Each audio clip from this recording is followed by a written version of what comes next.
UPSC Prelims 2025 is over. How to get ready for Prelims 2026? 100 में से 30 questions statement 1, 2, 3 में आए हैं. What does this mean? उस 2 घंटे में आपसे क्या चाहता है UPSC? Accuracy is greater than attempt. Selection उससे तो होगा नहीं कि कितने अटेम्प्ट किए और हम बहुत तीर मार कर आए हैं. ये टाइम टेबल मैंने आपके लिए दिया है. 11 महीने का subject wise daily time table है. ये पूरा टाइम टेबल आपको दिख रहा है. ज्योग्राफी, फिर उसके बाद पॉलिटी एंड देन उसके बाद economy. Only have 362 days left. Daily एक दिन माइनस हो रहा है. ये पढ़ो, ये मैंने आपके लिए दिया है. लेकिन नोट्स बनाए कैसे? देखो फॉर एग्जांपल ये स्टेज 1 नोट्स हैं. AIR 2 अनिमेश प्रधान की नोट्स हैं. Economic impact of British rule यही उठाया है और उस पे सारे के सारे इकोनॉमिक इंपैक्ट मेंशन कर दिए हैं. हैंडीक्राफ्ट पे क्या था, डी इंडस्ट्रियलाइजेशन पे क्या था, ट्राइबल्स के ऊपर क्या था, सोसाइटी में क्या था. रियलिटी ये है, सीसैट जो है लास्ट मिनट पेपर रिवीजन नहीं रहा है कि हम 2 महीने 3 महीने पहले करेंगे. डेज में आप सब्जेक्ट 1 ले लीजिए, S1 एंड S2. डे और नाइट. डे में सब्जेक्ट 1 उठाइए, सब्जेक्ट 1 आप पॉलिटी उठा लीजिए. तो मैं आपको एक मॉडल इंट्रो देता हूं, अगर एक मॉडल कंक्लूजन देता हूं, तब ये क्वेश्चन 7 मिनट में सॉल्व हो सकता है. You have not made your own framework. आपने आंसर राइटिंग पे प्रैक्टिस नहीं की है, स्पीड पे फोकस नहीं किया है, you will be out of the game immediately. ये हमारे L2 नोट्स हैं. हाउ टू यूज L2 मैंने बताया हुआ है. I will show you the naked truth, the real truth. जय हिंद. वेलकम टू मार्गदर्शन IAS. UPSC Prelims 2025 is over. Next Prelims 2026 में शेड्यूल्ड है, जो कि आज से 11 महीने बाद है. इसीलिए आपने इस वीडियो को ओपन किया कि नेक्स्ट 11 मंथ की स्ट्रैटेजी क्या होगी, स्टडी प्लान क्या होगा, जिससे कि आप इस प्रीलिम्स से कुछ सीख कर नेक्स्ट प्रीलिम्स में आप अपना एग्जाम क्लियर कर सकते हैं. So this video we will talk about the comprehensive study plan from basic to advanced, from pre to mains and from answer writing to note making, everything. If you will give me your 20 to 25 minutes, I will schedule your entire 11 month कि कैसे किस तरीके से पढ़ें. सिर्फ time table से नहीं होगा, बल्कि अप्रोच क्या होगी, किस सब्जेक्ट्स को कब उठा के पढ़ना है और कब हमारा फाइनल रिवीजन होगा. Everything we have planned for you. For example, अगर ये एक आइडियल टाइम टेबल है जहां पर आपके 11 मंथ को हमने लगभग 4 फेज में डिवाइड किया है. 5th phase is from June to August next year का, बिकॉज आपके प्री और मेंस के बीच में एग्जैक्टली 88 डेज हैं फॉर 2026, विच मीन्स कि आपको मेंस की प्रिपरेशन जो है इन 11 महीने में कंप्लीट करनी है. Is it doable? Yes, it is doable. अगर हम आज से ठान लें शिद्दत से पढ़ना. ये पूरे 5 फेज को हमने ऐसे डिवाइड किया है. मंथ, फेज 1 में कितने महीने, उसके बाद सब्जेक्ट का ब्रेकअप एंड देन कितने डेज हैं उस महीने में. और अगर आप डेली 8 घंटे अगर आप दे रहे हैं तो एटलीस्ट आपका टोटल स्टडी आवर्स इतना है. ठीक है. इनफैक्ट अगर आप 4 से 5 घंटे भी दे रहे हैं तो भी ये एग्जाम डुएबल है इस सिचुएशन में. ऑलराइट. सो नंबर 1, फेज 1 हमारा जून से सितंबर चलेगा. जून, जुलाई, अगस्त, सितंबर, 4 मंथ्स. 120 दिन में हमें अपने कोर को कंप्लीट करना है. Polity, economy, geography, history complete कर देना है. कैसे करना मैं भी आपको बताऊंगा.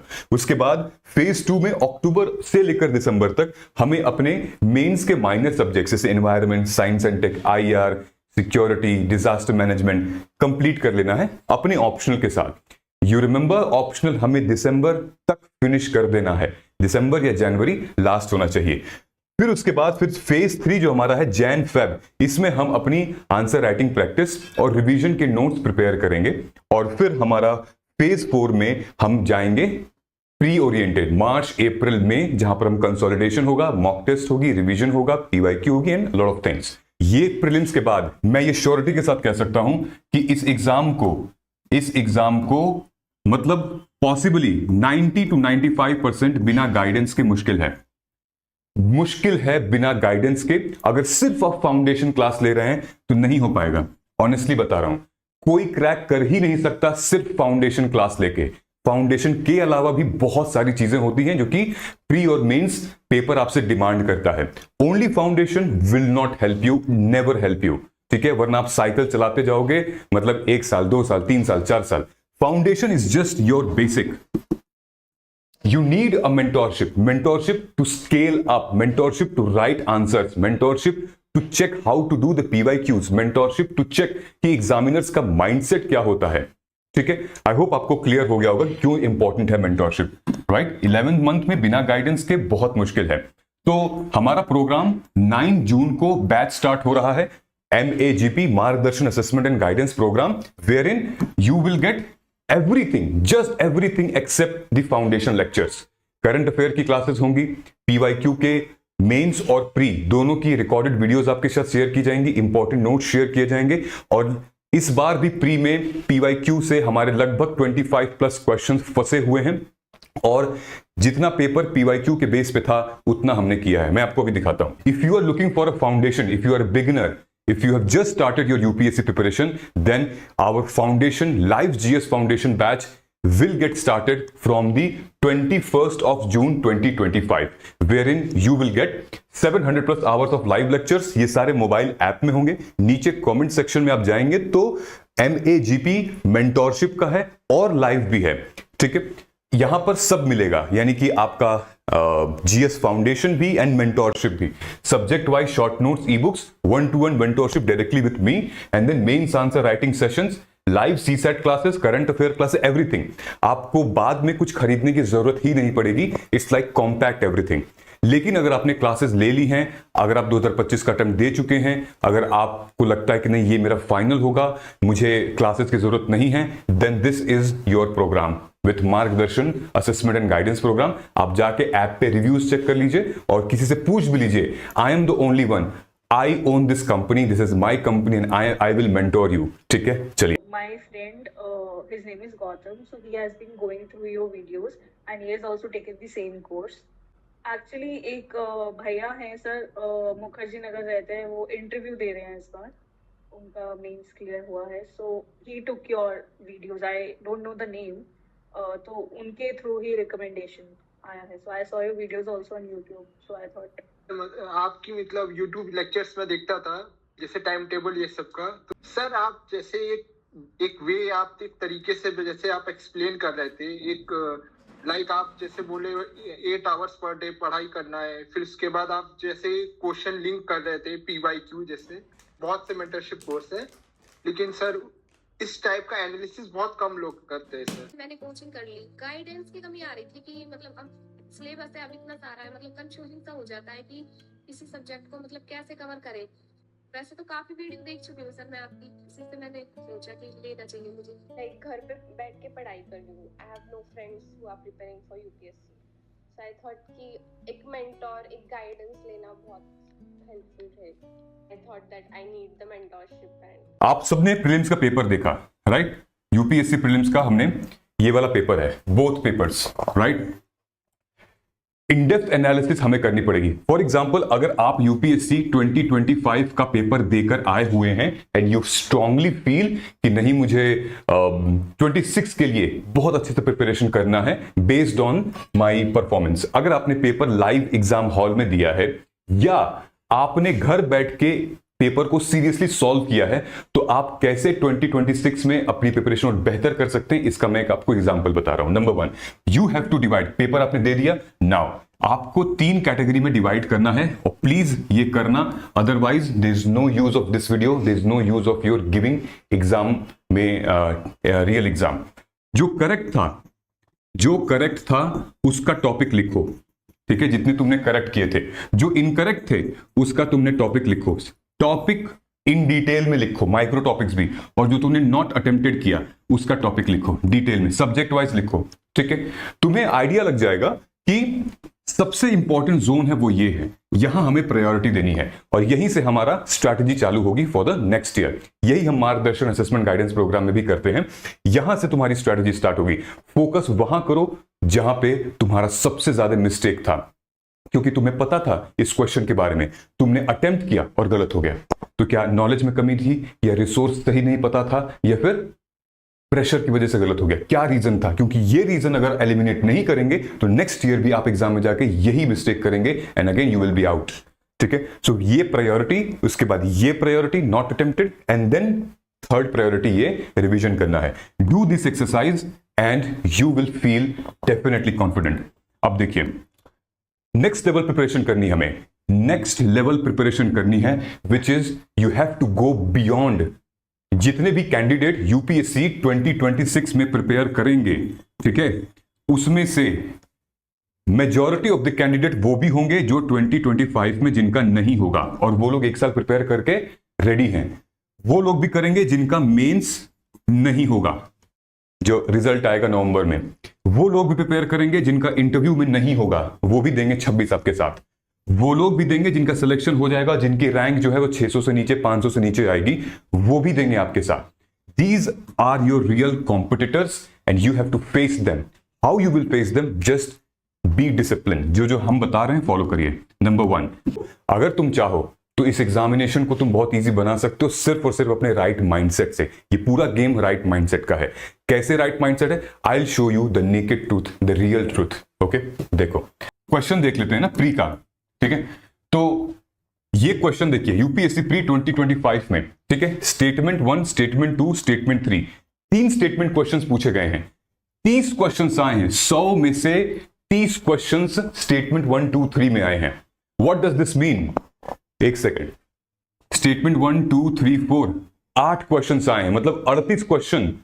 समझ रहे हो? मोर देन लगभग आप 40% पेपर मान लीजिए कि आपके, जिसमें कि 3 स्टेटमेंट हैं और 4 स्टेटमेंट हैं। What does this mean? This means आपकी रीडिंग और थिंकिंग स्पीड साइमल्टेनियसली चलनी चाहिए। पढ़िए सोचिए, पढ़िए सोचिए। ये 2 घंटे के अंदर करना है, 20 घंटे के अंदर नहीं करना है। तो examiner wants you to think, read, think and solve immediately. So 30 questions आप समझ रहे हैं, ऐसे क्वेश्चंस आए हैं। मान लेते हैं 26 में नहीं देगा, मान लेते हैं, लेकिन हमें वर्स्ट सिचुएशन के लिए तो रेडी होना चाहिए ना। लेट्स से इसमें से पूरा 50 दे दिया, क्या करेंगे आप?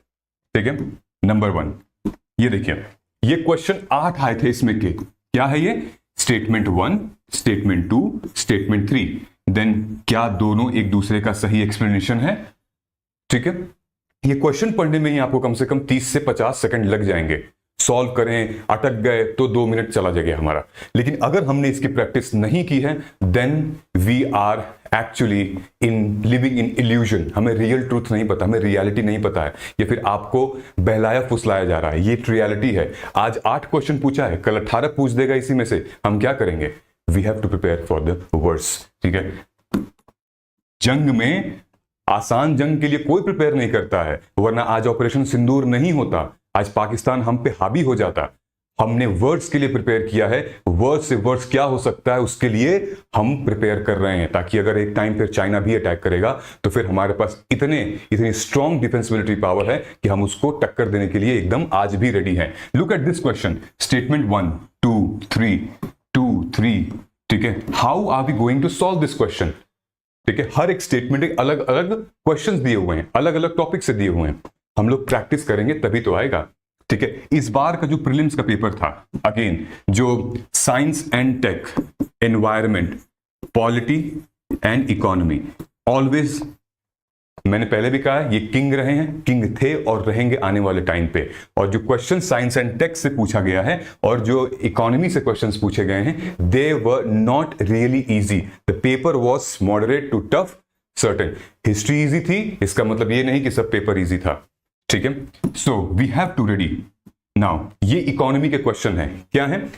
अब वो चाहते हैं आपसे कि आप डेफिनेशन के साथ साथ आप फॉर्मूला भी ट्राई करो। क्या है ये? देखिए, ये क्वेश्चन आया था, आपको पूछ रहा है रेवेन्यू एक्सपेंडिचर इतना अगर होगा और रेवेन्यू रिसीट अगर इतनी होगी तो फिर which of the following correct, बताइए कितना होगा? तो आपको करना पड़ेगा कैलकुलेशन इकोनॉमी में। ठीक है, कंट्री फिजिकल डेफिसिट इतना है, रिसीविंग इतना है और डेप्थ कितना है, तो फिर ग्रॉस प्राइमरी डेफिसिट कितना होगा। देखो, ये कंसेप्ट जब हम पढ़ते हैं तो हम थियरी के फॉर्म में पढ़ते हैं, नीचे उसके फॉर्मूला भी दिया होता है। हमें जीडीपी हमने पढ़ा है, ठीक है, तो जीडीपी का फॉर्मूला भी उसके नीचे दिया होता है, लेकिन हम प्रैक्टिस नहीं करते हैं उसको। And this is what UPSC has played the game. Next year if they going to ask the GDP formula, I mean you should not be surprised. ठीक है, तो we have to prepare accordingly. Every UPSC paper tells you that how you have to study. Just understand the examiner's mindset, क्या कहना चाह रहे हैं वो examiner, उसके हिसाब से हम पढ़ेंगे, ना कि आप जो पढ़ रहे हो नहीं इंपॉर्टेंट है। What they want you to study important, then only you will be able to crack this examination. ठीक है, नाउ ये देखिए आरबीआई का, ठीक है, बहुत चौड़े। आरबीआई एक थीम है यूपीएससी की, जो कि पिछले 10, 15, 20 सालों से पूछते हैं। इस बार क्या किया है, कि आरबीआई को सेबी से कंपेयर कर दिया है। ये नहीं पूछा है कि आरबीआई के फंक्शंस क्या हैं, ये पूछा है कि आरबीआई के फंक्शंस क्या नहीं हैं। तो what are the financial institutions, RBI, SEBI, ठीक है, इनको कंपेयर किया हुआ है इस क्वेश्चन में। ऑलराइट, नाउ पॉलिटी से जो क्वेश्चंस हमारे पास आए थे इस साल, वो इन सारे डायमेंशन से थे। पॉलिटी से, प्रेसिडेंट से 4 क्वेश्चन, गवर्नर से 3 क्वेश्चन डायरेक्टली आए थे 14 मार्क्स के, and that was on doable basis. 1-2 questions थोड़ा सा डाउटफुल था, बाकी सारे डुएबल बेसिस थे। पार्डनिंग पावर, स्पीकर का tenure and removal, disqualification of party, फिर उसके बाद amendment required in state, then उसके बाद provision under 6th and 7th schedule, then governor's discretion, constitutional body, ordinance. These were the predictable pattern question which you can decode. Right, मैं आपको दिखाता हूं, ठीक है। ये देखिए, ये हमारे पॉलिटी के क्वेश्चन हैं जो कि मैंने पहले पढ़ाया था, ठीक है। 2018 में ये क्वेश्चन था प्रेसिडेंट के इलेक्शन के ऊपर। 2023 में और 2023 में इन दोनों में पूछा था प्रेसिडेंट के इलेक्शन के ऊपर और वोट शेयरिंग के ऊपर। एमएलए और एमपी के वोट शेयरिंग में कितना फर्क है और वोट शेयरिंग पॉपुलेशन के हिसाब से होती है या नहीं, ऐसे क्वेश्चंस पूछा था, ठीक है, प्रेसिडेंट से रिलेटेड। अगर हम 2025 के पेपर को देखेंगे, पार्डनिंग पावर से related, then disqualification of members से रिलेटेड, देन उसके बाद कि अगर हम कॉन्स्टिट्यूशनल अमेंडमेंट कर रहे हैं इन तीनों में तो प्रेसिडेंट का एसेंट किस में लगेगा। तो ये 4 क्वेश्चंस जो हैं ये प्रेडिक्टेबल नेचर के थे, and they came in this year, and majority of the aspirants जिनको हमने गाइड किया था, इसमें से 4 में से चारों सही करके आए हैं, बिकॉज ये प्रेडिक्टेबल पैटर्न पे था, ठीक है। क्योंकि मैंने उनको ये बताया हुआ था कि अगर प्रेसिडेंट के ऊपर पढ़ना है तो प्रेसिडेंट वर्सेस गवर्नर पढ़ो तो ज्यादा कंपैरिजन है। नंबर 1 इलेक्शन ऑफ प्रेसिडेंट, ठीक है, ये आर्टिकल है और ये स्पेसिफिक फोकस है वहां पे, ठीक है। टर्म्स और इनकी वैकेंसी ये है। बिल और एसेंट, ये आर्टिकल 356 से रिलेटेड क्वेश्चंस आए हैं प्रेसिडेंट के ऊपर, ठीक है। Now in this we will add another dimension which is the questions which came this year. तो सारे dimensions को अगर हम connect करेंगे then we will be able to do justice for that, ठीक है। So what UPSC wants in 2 hours, मतलब उस 2 घंटे में आपसे क्या चाहता है UPSC? Number 1, they want you to be fast and fearless decision making. आपको तुरंत फैसला करना है और क्वेश्चन टिक करना है, ठीक है। वो सोचने का टाइम नहीं है आपके पास उस 2 घंटे में। Now next, they want you mental endurance and pressure handling. 10 question नहीं आया, आप खत्म, गेम खत्म आपका। यही यूपीएससी चाहता है, लेकिन आपको प्रेशर मेंटेन करके रखना है and go beyond, because to match the cut off you only need 50 questions correct. Next, multi dimensional thinking. आपने देखा ना कि एनवायरनमेंट के कुछ क्वेश्चंस ज्योग्राफी और एनवायरनमेंट से रिलेटेड हैं, पॉलिटी के कुछ क्वेश्चंस एनवायरनमेंट से हैं, इकोनॉमी के कुछ क्वेश्चंस जो हैं वो एनवायरनमेंट से हैं, आईआर के क्वेश्चंस एनवायरनमेंट, मतलब कि ओवरलैप हो रहा है। Alright, so multi dimensional thinking ये कहां से आएगी? मेंस ओरिएंटेड पढ़ने से आएगी, जिसका बात अभी मैं करूंगा। Accuracy is greater than attempt. हम लोग 90, 80, 85, 95 क्वेश्चंस अटेम्प्ट कर रहे हैं, होगा क्या? सिलेक्शन होगा उससे? नहीं ना, एक्यूरेसी से सिलेक्शन होगा ना, मतलब कितने करेक्ट हैं, एक्यूरेट कितने हैं। सिलेक्शन उससे तो होगा नहीं कि कितने अटेम्प्ट किए और हम बहुत तीर मार कर आए हैं, ठीक है। So use mock test to improve your accuracy, not the attempt. समझ में आया? वी विल डिस्कस, ठीक है। उसके बाद है conceptual clarity over rote learning. With this prelims का पेपर हमें यह क्लैरिटी मिल चुकी है कि अब रटिफिकेशन, mugging up doesn't really help here. Concept जितना क्लियर है, हिला थोड़ा सा भी concept, then you are gone, ठीक है। And the last but not the least, your time management. अगर नहीं फंस रहा है क्वेश्चन तो आगे बढ़ो, उस पर लटकना नहीं हमें। कुछ बच्चों ने पेपर तो छोड़ दिया, उन्होंने टिक कर दिया था लेकिन ओएमआर नहीं भर पाए, टाइम मैनेजमेंट नहीं हो पाया था। वो 2 घंटे का गेम बहुत इंपॉर्टेंट है, ये पढ़ो, ये मैंने आपके लिए दिया है, इसको पॉज करके पढ़ लीजिए क्या लिखा हुआ है। Just pause and read it, I don't want to read it, just pause and read it. UPSC का जो जीएस पेपर है वो सीसैट के लेवल पर जा रहा है। सीसैट क्या? एप्टीट्यूड है ना, थिंकिंग, लॉजिक्स, उस पर जा रहा है, शिफ्ट हो रहा है फोकस। तो आप देखेंगे प्रीलिम्स के पेपर में क्या मतलब है देने का, सम ऑर्गेनिज्म, सम मशरूम, है ना, सम ड्रोन्स, क्या मतलब है देने का। ये तो इससे तो कुछ राइट आंसर तो निकलेगा नहीं ना, ये तो आपको कंफ्यूज करने के लिए, आपकी एबिलिटी, एनालिटिकल थिंकिंग को जज करने के लिए दिया ये questions, right. So UPSC is now more logical than what you know. Knowledge is definitely important here, but only knowledge in UPSC से काम नहीं चलेगा. ठीक है, इसीलिए What I have done, for example, अगर एक पॉलिटी सब्जेक्ट है तो उसको क्या अप्रोच होनी चाहिए. मैं एक सब्जेक्ट बता रहा हूं, आप उसका एग्जाम्पल लगभग सारे सब्जेक्ट से कनेक्ट कर सकते हैं. पॉलिटी की क्या अप्रोच होनी चाहिए. नंबर 1, सबसे पहले सिलेबस को जानो, और सिलेबस तुम्हें कंठस्थ हो जाना चाहिए, याद हो जाना चाहिए. लिख लो, बिना देखे लिख लो जीएस पेपर 2 का सिलेबस. ठीक है, कहां से? यूपीएससी के हमारे पीडीएफ से. इससे आपको डायरेक्शन और बाउंड्री पता चलेगी.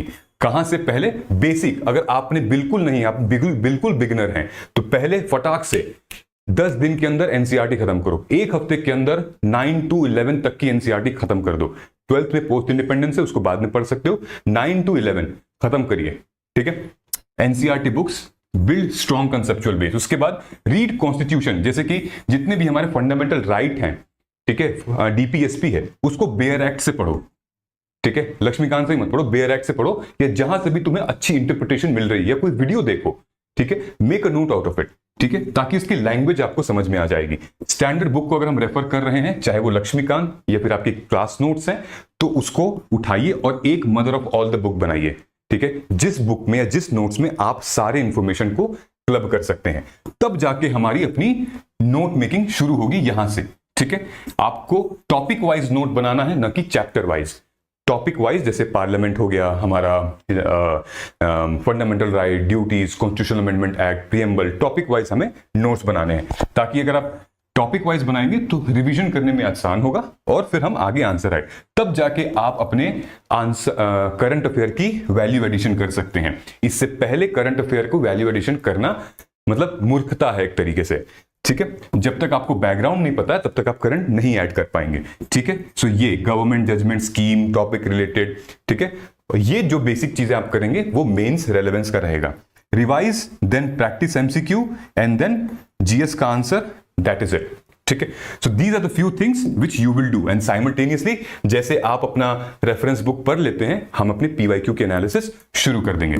ठीक है, लेकिन नोट्स बनाएं कैसे? देखो, फॉर एग्जांपल ये स्टेज 1 नोट्स हैं. ठीक है, स्टेज 1 नोट्स वो होते हैं जो कि आप क्लास में बैठे हैं, क्लास नोट्स बना रहे हैं. ठीक है, लेक्चर को देख के या सेल्फ स्टडी करके एक नोट्स बना रहे हैं. ठीक है, ये स्टेज 1 नोट्स होती है, ताकि एंट्री लेवल, ताकि आप एक, जैसे ये बच्चे ने नोट्स बनाया हुआ है. ठीक है, अगर आप ध्यान से देखेंगे, Indian economy on the eve of independence, इसने नोट्स बनाया हुआ है. लेकिन क्या इस नोट से सॉल्व होगा हमारा जीएस का मेंस का पेपर? नहीं. क्या इस नोट से डायरेक्टली प्रीलिम्स का क्वेश्चन सॉल्व होगा? पॉसिबली नहीं. लेकिन कंसेप्ट समझ में आ गया है बच्चे को, और हाँ, मटेरियल मिल चुका है कि मेंस में कुछ पोर्शन ऐड कर सकती है इससे. जैसे India on the eve of independence में contribution of British, infrastructure, industrial sector, negative impact, agriculture sector and foreign trade, ये अच्छे पॉइंट्स है, बट मेंस का क्वेश्चन एड्रेस नहीं होगा.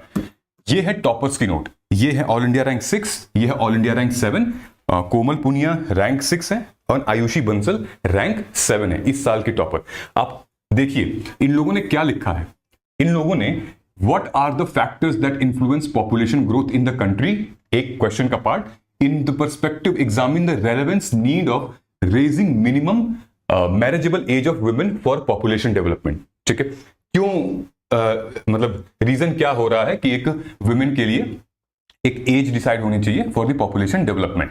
तो अगर आप देखोगे, मैं एनालिसिस नहीं कर रहा हूं, एनालिसिस हम लोग बाद में करेंगे, लेकिन how the structure they have written it, ये इंट्रो हो गया हमारा. ठीक है, ये प्रॉपर क्वेश्चन की बॉडी से निकालकर हमने अपनी टॉपिक लिखा है. फिर ये हमारा सब टॉपिक है, female literacy, access to contraceptive, family planning, income.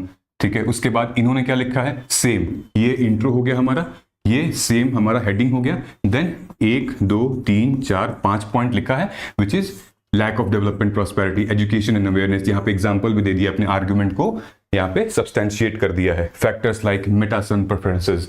Alright, this is how you have your level should be. ठीक है, ये इनका सेकंड स्लाइड है, which means infant mortality, need and relevance for raising minimum marriageable age, relevant, non relevant, ये सारे example दिए हुए, and then conclusion. ठीक है, यहां तक आपको पहुंचना है, बट जर्नी कहां से होगी? अब देखिए, जब आपका स्टेज 2 नोट्स आएगा, स्टेज 2 नोट्स में हम अपने एग्जिस्टिंग नोट्स को वैल्यू ऐड करते हैं PYQs से, टेस्ट सीरीज से एंड करंट अफेयर से। तो हमारा स्टेज 2 नोट होगा, जिसको हम R1 नोट भी कहते हैं, रिवीजन 1 नोट मेकिंग कहते हैं। ये है economic impact of British rule, ये AIR2 अनिमेश प्रधान की नोट्स हैं। ठीक है, इन्होंने जितने भी, ये इकोनॉमिक इंपैक्ट क्या है, हमारे मेंस के सिलेबस में, मॉडर्न हिस्ट्री में ये सिलेबस का हेडिंग है, economic impact of British rule, यही उठाया है और उस पर सारे के सारे इकोनॉमिक इंपैक्ट मेंशन कर दिए हैं। हैंडीक्राफ्ट पे क्या था, डी इंडस्ट्रियलाइजेशन पे क्या था, ट्राइबल्स के ऊपर क्या था, सोसाइटी में क्या था, फिर पॉलिटी में क्या था, ठीक है, एजुकेशन में क्या था, सब इन्होंने पूरा मेंशन कर दिया है यहां पे। देन बुद्धिज्म के ऊपर ये नोट बनाई हुई है। बुद्धिज्म में जितने भी इनके संस्कार थे, 8 फोल्ड अष्टांग मार्ग थे, 4 नोबल ट्रुथ थे, फिर बुद्धिज्म का टाइमलाइन क्या था, ठीक है, ये सारी चीजें एक पेज में कर दी है। ये हम लेवल 2 में R1 नोट्स में करते हैं, कंसाइज हो जाता है, मतलब जो भी हमने पढ़ा है कंसाइज कर दिया है। ठीक है, मतलब उस पर्टिकुलर टॉपिक के बारे में। ऑलराइट, नाउ अब हमारा आता है स्टेज 3, जो कि फाइनल, जिस पर हम लोग कहते हैं ये 1 pager notes, ONP। 1 pager notes क्या होता है? फॉर एग्जाम्पल अगर हम यहां आए तो ये देखिए, अगर मैं थोड़ा सा जूम करूंगा इसको, तो ये नोट बनी हुई है हंगर पे। ठीक है, ये हंगर पे नोट बनी है। ठीक है, ये AIR1 श्रुति शर्मा की है। कैसे नोट बनाई है? पहले इन्होंने हंगर के ऊपर एक डेफिनेशन लिखी है, फिर रिपोर्ट एंड इंडिसेस को निकाला है, जितने भी रिपोर्ट एंड इंडिसेस हंगर के ऊपर बात करते हैं। ठीक है, और हम लोग किसके पीछे हैं? ठीक है, जैसे Nepal, Bangladesh, Indonesia. National family health survey 5 क्या कहता है, वेस्टेज, स्टंटिंग, माल न्यूट्रिशन का क्या वो है, परसेंटेज है। फिर एनकरेजिंग मिलेट्स स्कीम्स क्या है, केरला मॉडल, इन्होंने सब कुछ इसमें भर दिया है। ठीक है, पोषण अभियान क्या है, देन उसके बाद नीड क्यों है, ठीक है, पावर्टी की, पावर्टी आया कहां से, then there are various tools how to reduce poverty, triple burden क्या है, under nutrition, obesity and then nutritional deficiency. Poverty सिर्फ और सिर्फ हमें अंडर डिफिशिएंट भी बनाती है, लैक ऑफ एम्प्लॉयमेंट बनाती है, and then so on thing. लेकिन उसके लिए गवर्नमेंट क्या कर रही है? इन्होंने ये सारे इनिशिएटिव्स लिखे हैं, केस स्टडीज लिखे हैं। फॉर एग्जांपल कोई डिस्ट्रिक्ट कलेक्टर है या DC है जिन्होंने बहुत अच्छा काम किया है पावर्टी एलिविएशन में, MS Lakshmi Priya, you can quote this example. So Shruti का ये जो आंसर है वो अपने आप में, मतलब 1 पेजर नोट एकदम सटीक है। अगर पावर्टी से कोई भी क्वेश्चन आता है मेंस में, देन सब कुछ मटेरियल उसी में से जाएगा मेंस आंसर राइटिंग में। ठीक है, अब देखिए दूसरा इन्होंने एक नोट्स बनाया था विमेन ऑर्गेनाइजेशन के ऊपर। ठीक है, can you see this, women organisation and movement. यहां पे टाइमलाइन बना दी है 1954 से लेकर 47 गुजरात, देन उसके बाद 1977, देन मिड 1970s, 1975। ये नोट्स बना दी है कि एक टाइमलाइन था कि कैसे विमेन और उनके ऑर्गेनाइजेशन मूवमेंट बिल्ट हुई हैं, डेवलप हुई हैं। डोंट यू थिंक कि अगर विमेन ओरिएंटेड कुछ भी अगर मेंस में आता है तो यहां से पता चल जाएगा, मतलब यहां से कंटेंट मिल जाएगा। उनको कोई किताब खोलने की जरूरत नहीं है, किसी के नोट्स के पढ़ने की जरूरत नहीं है, but she will get directly from here. You have to reach at this level. Okay, now this is done. अब देखिए, reality hurts but not more than illusion. मैंने बताया था ना कि आपको मैं वो रियलिटी बता रहा हूं, इतनी मेहनत हमें करनी पड़ेगी। रियलिटी ये है, CSAT जो है वो अब लास्ट मिनट पेपर रिवीजन नहीं रहा है कि हम 2 महीने 3 महीने पहले करेंगे। हमें इसके लिए भी अब शेड्यूल में टाइम निकालना पड़ेगा अपना। ठीक है, it's not your last minute paper and this paper can take your chance to write mains. Actually, a lot of people, they failed in CSAT and then they couldn't qualify for the writing mains. So CSAT is equally very, very important. Starting from today onwards, make a schedule and at least कुछ तो specifically अगर you are weak in math and quant, तो make yourself prepare at least by the end of December कर लें, ताकि हम next year revision, practice, PYQs को solve करने लायक बन जाएं। ठीक है, ये टाइम टेबल मैंने आपके लिए दिया है, 11 महीने का subject wise daily time table है। ठीक है, this time table starting from 1 June, geography, then उसके बाद पॉलिटी। ठीक है, व्हाट आई हैव डन, ध्यान से देखिएगा आप यहां पे, ये देखिए, ये मैंने किया है, सब्जेक्ट है ये सब्जेक्ट एक तरफ, ये थेमेटिक फेज है। जैसे फेज 1 में वर्ल्ड फिजिकल ज्योग्राफी, फेज 2 में इंडियन ज्योग्राफी, देन उसके बाद टॉपिक में वर्ल्ड फिजिकल ज्योग्राफी में क्या पढ़ना है, oceanography, relief, and then source क्या मेंशन करें, आप मार्गदर्शन आईएएस के नोट्स सोर्स मेंशन करिए, ठीक है, एनसीईआरटी एंड जीसी लियोंग, ये सब कुछ मेंशन किया हुआ है। This you will get on Telegram. और प्लीज टेलीग्राम को ध्यान से देखो, जब मैं पोस्ट करता हूं टेलीग्राम पे तो उसके अंदर जाके देखिए, आपको मिल जाएगा, ठीक है। डेट 1 जून से 2025 से स्टार्ट हो रहा है, 1 2 3 4 लिखा हुआ है, ठीक है। नाउ इस टाइम टेबल में कुछ खास है। खास क्या है, हमने क्या किया है, पहले ज्योग्राफी को कवर करवाया है, फिर पॉलिटी को, लेकिन सब लोग ऐसा नहीं करते हैं, सबका टाइम टेबल का तरीका अलग है, ठीक है। मेरे पास टाइम टेबल पूरा है, मैं आपको दिखा देता हूं। ये देखिए, ये पूरा टाइम टेबल आपको दिख रहा है, ज्योग्राफी, फिर उसके बाद पॉलिटी, एंड देन उसके बाद इकोनॉमी, देन एनवायरमेंट, ये पूरा चल रहा है हमारा, ठीक है, देन हिस्ट्री, देन उसके बाद हमारा science and tech, and then international relations, ठीक है। बाय द वे, ये टाइम टेबल हमारा जो फाउंडेशन बैच है, हमारा जीएस फाउंडेशन लाइव, ये उसका भी है, ऐसे ही चलेगा साइमल्टेनियसली। हम आगे क्या करेंगे, नंबर 1 देखिए, सबसे पहले हम लोग फॉर एग्जांपल कि अगर आप सब्जेक्ट्स पढ़ना चाहते हैं, ठीक है, तो नंबर 1 ये है हमारा मंथ, ये वीकडेज, ये वीकेंड और वो रिवीजन, ठीक है। ये जून एंड जुलाई है, ठीक है। जून एंड जुलाई में आपको क्या करना है, there are other ways to create a time table, right. Weekdays में आप सब्जेक्ट 1 ले लीजिए, S1 एंड S2, डे और नाइट। डे में सब्जेक्ट 1 उठाइए, सब्जेक्ट 1 आप पॉलिटी उठा लीजिए, सब्जेक्ट 2 आप उठा लीजिए इकोनॉमी, ठीक है। और जो मैंने टाइम टेबल दिया है वहां से आप जो टॉपिक्स हैं वहां पढ़ाना शुरू करिए। देखो, अगर तुम 60 दिन यहां पर हैं तुम्हारे पास, ठीक है, तो 30 दिन is enough to cover 1 subject, ठीक है। तो यहां पर आप पॉलिटी, यहां पर आप इकोनॉमी पढ़िए वीकडेज में, ठीक है। लगभग 5-5 दिन अगर आप लेकर चलेंगे, 60 मैं इसलिए बोल रहा हूं क्योंकि वीकडे एंड में आपको इसकी रिवीजन और टेस्ट थोड़ा सा देना पड़ेगा। वीकेंड में आप अपने ऑप्शनल को लेकर चलिए, ठीक है। अगेन ये भी स्ट्रैटेजी लगभग सबके साथ नहीं जाती है। अगर आपका ऑप्शनल ऑलरेडी रेडी है तो आप जीएस पे फोकस करिए, अगर आपका ऑप्शनल डिसाइडेड नहीं है तो आप पूरे जीएस वीकडेज और वीकेंड पे करिए। अगर आपका ऑप्शनल डिसाइडेड है और आपको साथ में लेकर चलना है तो आपको यहां पर ऑप्शनल स्टार्ट करना पड़ेगा वीक एंड में, which is almost 5 to 6 hours, और वीकेंड में ही आप अपने वीकली करंट अफेयर के सेशंस को कर सकते हैं, जो कि हमारे प्रोग्राम में ऑलरेडी वीकली करंट अफेयर का सेशन है, ठीक है, जहां से आपको अच्छी रिवीजन मिलेगी प्लस पीवाईक्यूज के एनालिसिस मिलती रहेगी। उसके बाद आप आ सकते हैं यहां पे ज्योग्राफी एंड हिस्ट्री में, ठीक है। ज्योग्राफी के साथ साथ कुछ टॉपिक्स जो हैं वो एनवायरनमेंट के क्लब होते हैं, तो हम उसके साथ भी पढ़ लेंगे, ठीक है। हिस्ट्री हमारी कंप्लीट बड़ी है, जिसके art and culture, medieval, then उसके बाद post independence and modern history, ठीक है, this we will cover. Alright, now October to December what we will focus on the mains minor subject, जैसे कि मैंने आपको बताया। ऑलराइट, आप ऐसे भी कर सकते हैं। देयर इज अनदर तरीका ये है कि आप एक वीक में एक सब्जेक्ट को पढ़िए, 5 दिन एक सब्जेक्ट 1, ठीक है, वीकेंड में सब्जेक्ट 2, वीकेंड में ऑप्शनल, ठीक है। अगस्त से सितंबर, ये वीक 1 हो गया। वीक 2 में आप सब्जेक्ट 2 उठा लीजिए, मतलब एक वीक में आप पॉलिटी पढ़िए, ठीक, वीकेंड पे ऑप्शनल, दूसरे वीक में आप इकोनॉमी पढ़िए, फिर वीकेंड पे ऑप्शनल। वीक वाइज आप चेंज भी कर सकते हैं, it's completely up to you, ठीक है। मैंने वहां टाइम टेबल में दे रखा है। Now but your preparation should always be mains oriented. आपके प्री का रास्ता मेंस से ही होकर गुजरता है, ठीक है। So what you have to do, number 1, see, दिखने में थोड़ा टफ लगेगा लेकिन सब लोग करते हैं, आप भी कर लेंगे। हमारा मेंस का जो एग्जाम है वो लगभग एक पेपर 3 घंटे का होता है, 180 मिनट का होता है, ठीक है। 10 मार्कर के 10 क्वेश्चंस होते हैं, 15 मार्कर के 10 क्वेश्चंस होते हैं।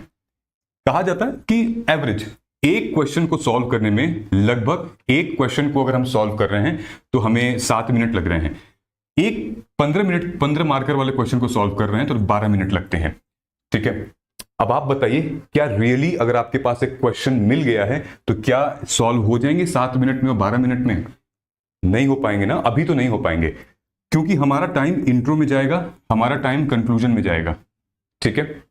और उसके बाद डायमेंशन हम सोचेंगे कि हम क्या लिखें, कौन सा डायमेंशन लिखें, मतलब समझ में नहीं आ रहा है। तो इंट्रो में टाइम, कंक्लूजन में टाइम एंड डायमेंशन में टाइम। फॉर एग्जाम्पल एक क्वेश्चन लेकर देखते हैं, ठीक है। ये आपका एक क्वेश्चन है कि what are the challenges opportunities of food processing sector in the country, और कैसे फूड प्रोसेस को इंकरेज करके फार्मर की इनकम जो है बढ़ जाएगी। ये हमारा एग्रीकल्चर और फूड मैनेजमेंट से है, ठीक है। यहां पर क्या है कि एटलीस्ट आपको ये पता चल जाएगा कि अगर मैं आपको एक मॉडल इंट्रो देता हूं, अगर एक मॉडल कंक्लूजन देता हूं आपके पास, अगर ये है, तब ये क्वेश्चन 7 मिनट में सॉल्व हो सकता है। अगर हमारे पास एग्रीकल्चर एंड फूड मैनेजमेंट के ऊपर इंट्रो एंड कंक्लूजन रेडी है, डायमेंशन आपको ऑलरेडी मतलब आपने रिहर्सल कर रखी है, प्रैक्टिस कर रखा है, then you can do it. Because याद रखिएगा, आपका फ्राइडे को एसए होता है, रियल एग्जाम, सैटरडे को GS1 GS2, संडे को GS3 GS4, और इन 2 दिनों में आपको 6 घंटे लिखने होते हैं, 6 hours. If you have not made your own framework, आपने आंसर राइटिंग पे प्रैक्टिस नहीं की है, स्पीड पे फोकस नहीं किया है, you will be out of the game immediately, ठीक है। But we will help you in our Margdarshan assessment and guidance program, जिसमें आपको ये ई बुक्स मिलेंगी, ई बुक्स में रिलेटेड आपको मॉडल इंट्रो एंड कंक्लूजन भी मिलेंगे, और ये टारगेटेड मिलेगा, जैसे कि हमारा यहां पे मेंशन है कि ये PYQs हैं पिछले 10 साल के कि आर्ट फॉर्म से कैसे क्वेश्चंस आए हैं, जैसे आइकोनोग्राफी से symbol of lion, bull and motif, rock cut architecture, Gandhara art, preservation of art. तो आपके नोट्स में ये सारे डायमेंशंस होने चाहिए, ताकि next time if UPSC will repeat the theme, then you will definitely solve it. ये हमारे L2 नोट्स हैं, ठीक है। यहां पर आपको ये दिख रहा है, हाउ टू यूज L2 मैंने बताया हुआ है, ठीक है। उसके बाद आप स्टडी में क्या फोकस कर सकते हैं पढ़ने के लिए, एंड देन हमने यहां पर निकाला हुआ है, ये देखिए, ये इमेज के साथ पूरी रिप्रेजेंटेशन में हमने बताया हुआ है, एक डिस्क्रिप्शन दिया हुआ है क्वेश्चन का, not directly we have given answer but we have suggested, ये डिस्क्रिप्शन है, एंड देन एक मॉडल इंट्रो है, मॉडल बॉडी है, आंसर्स के डायमेंशंस हैं कि जैसे कल्चरल एस्पेक्ट क्या है लॉयन और बुल का, regional, historical, artistic, then institutional support, सब कुछ यहां पे किया हुआ है। So this is how our main notes are. तो मेरा जो अप्रोच है वो यही है कि सिलेबस पढ़ो, कंटेंट पढ़ो, नोट्स बनाओ और टेस्ट दो, सिलेबस पढ़ो, फिर PYQs लगाओ, फिर उसके बाद टेस्ट दो। ये एविडेंस बेस्ड अप्रोच है हमारी, तभी हम आगे बढ़ेंगे, क्योंकि सिलेबस और PYQ is evidence of UPSC what they want you to study. उसके बाद इन दोनों को पढ़ के ये टेस्ट लगाओ, और फिर पता चलेगा कि क्या जो पूछ रहा है वो हम कर पा रहे हैं या नहीं, हमारे में कहां कमी रह रही है। तो वो होता है कोर एविडेंस बेस्ड अप्रोच, तभी हम इस एग्जामिनेशन में पार कर पाएंगे, वरना मुश्किल है इन 11 महीने में यूपीएससी प्रीलिम्स को क्रैक करना और मेंस के लिए क्वालिफाई होना। आई एम श्योर कि आपको ये सारी चीजें पता चल गई होंगी, ठीक है। ये हमारे बैच हैं UPSC CSE assessment and guidance program pre and mains, which is 19,999 का। नीचे आप जाके एनरोल कर सकते हैं आज ही, without wasting time, if you are seriously preparing for this examination. Alright, so यहां तक अगर आप पहुंच चुके हैं, सो एक बार कमेंट कर दीजिएगा कि जय हिंद, हम जीतेंगे। I will be glad to see कि आप पूरी वीडियो देखे हैं, and I am sure you are a serious aspirant, and then looking forward to meet you in our guidance program. Thank you so much, जय हिंद।